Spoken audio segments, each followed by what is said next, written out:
படிக்கிறோம். யாக்கோபு 1:6 விசுவாசத்தோடு கேட்கணும். ஜெபத்துல எப்படி கேட்கணும்? விசுவாசத்தோடு கேட்கணும். விசுவாசத்தோடு கேட்கும் போது ஆண்டவர் அந்த கிருபையை அளவில்லாமல் நமக்கு கொடுக்கிறார். அடுத்து வேதத்துல படிக்கும் போது யாக்கோபு 5:16 படிக்கிறோம்.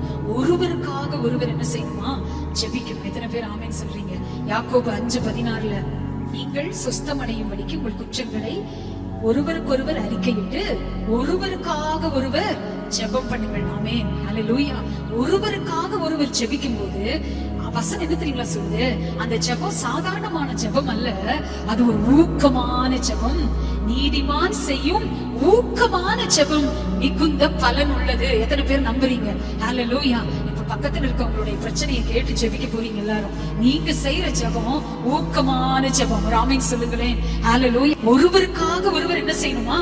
ஜெபிக்கணும். அடுத்த மாசம் அவங்க வந்து சாட்சி சொல்லணும், சிஸ்டர் நீங்க லாஸ்ட் பிரேயர்ல எனக்காக ஜெபம் பண்ணீங்க, கர்த்தர் அந்த காரியத்தை எனக்கு செய்து கொடுத்தார் அப்படின்னு சொல்லிட்டு ஒருத்தருக்காக ஒருத்தர் ஜெபியுங்கள் என்ற இந்த வார்த்தையின்படி நம்ம ஜெபிக்க போறோம். பக்கத்துல இருக்கவங்க கையை பிடிச்சுக்கோங்க. அவங்க கஷ்டம் எதுவோ, அவங்க பாடு எதுவோ, சும்மா ஆத்திரம் தோத்திரம் அப்பளம் வடம் ஜெபிக்க கூடாது.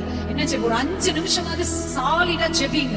எல்லாரும் ஜெபிங்க. ஏசப்பா அவங்க கிட்ட கேளுங்க, என்ன பிரச்சனையில இருக்கீங்க, என்ன கஷ்டத்துல இருக்கீங்க, உங்களுக்காக நான் இதுக்காக ஜெபிக்கணும் அப்படின்னு சொல்லிட்டு கேட்டு ஜெபிங்க பார்க்கலாம் எல்லாரும்.